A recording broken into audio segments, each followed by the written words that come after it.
कि बेबस लाशें अंदर पड़ी हैं, उनका दीदार करो और जाओ यहां से। मैंने कुछ नहीं किया साहिल भाई, ऐसा कुछ नहीं किया जैसा आप समझ रहे हैं। धोखा मेरे साथ हुआ है। अरे वो तो सब होना ही था। हम सब तुम्हें मिलकर समझा रहे थे कि काशान धोखेबाज है, बत्ताखोर है, बदमाश है वो,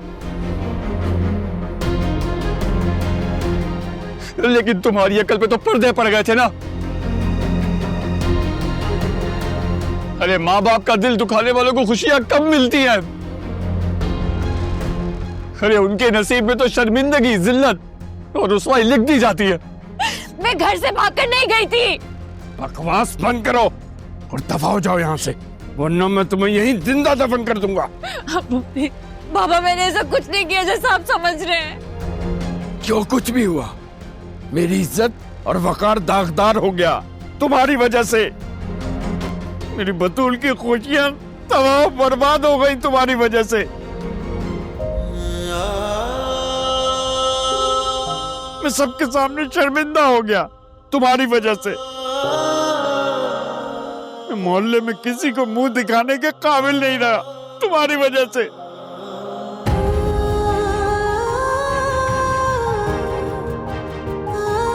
तुम अब यहां नहीं रहोगी, मैं तुम्हें एक मिनट बर्दाश्त नहीं कर सकता। बाबा सिर्फ एक बार मेरी बात सुन ले, फिर चाहे मुझे धक्के देकर इस घर से निकाल दीजिएगा। एक बार मेरी बात सुन ले प्लीज। अब सुनाने के लिए बचा क्या है? क्या सुनाना चाहती हो? मोहल्ले वाले हमें बहुत कुछ सुना कर गए, अब तुम्हारे सुनाने की जरूरत नहीं है। दफा हो यहां से।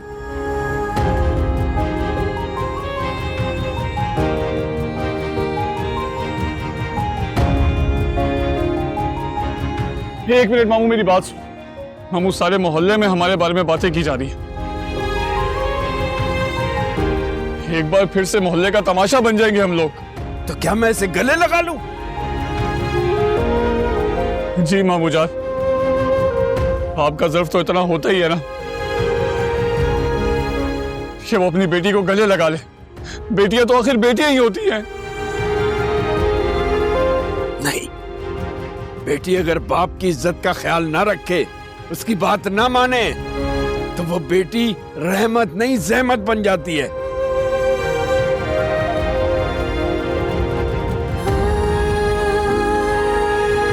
और अब मैं इस जहमत को अपने घर नहीं रख सकता।